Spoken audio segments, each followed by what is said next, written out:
And let's start using Nodequeue by creating a new Nodequeue. So I'm going to open up Coffee by pressing Alt-D, and I'll type in Nodequeue and hit enter. And our Nodequeues page is pretty bare to begin with. Let's add simple queue.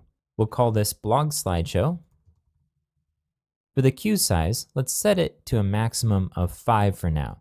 So the idea for the queue size is that as you add new items to the queue, and by queue I just mean a list, it will bump off the oldest versions as you add a new item. So if we have 5 items in our queue already and we add a new item, then the first item that got added to the queue will get bumped off.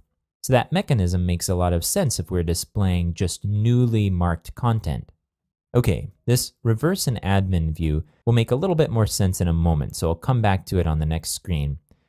The link to add to queue text and link remove from queue allows us to dynamically add and remove a node from a queue in several different places. If we don't add these, the links won't display. So let's go ahead and type something in here. So I'm going to type in add to blog slideshow queue and remove from blog slideshow queue. This roles setting brings up an interesting point, which is that if we want our contributors to work with these queues, we're going to have to adjust settings at some point. We'll go ahead and leave it as is for now since we're just demonstrating how it works. And for the types that can be selected, we only want blog entries to display. So let's click Submit.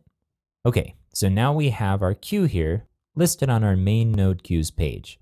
If we click View here, we'll get to see the nodes that are associated with this queue. And now we can add some new ones. So if I wanted to add the macaroni article, I could start typing in macaroni and click How Macaroni is Made, and then click Add Content. So now we have one item displaying here. If I wanted to add Are You a Geek, the Are You a Geek article, which I also know has an image, I can start typing that in and click Add Content. And now we have these 2 items here in our node queue. Now right now this isn't being used for anything.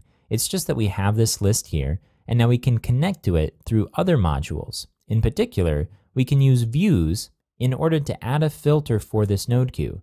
So we can now, instead of displaying all blog items, just display the items that are in this node queue if we wanted to. There are other ways we can use Nodequeue as well.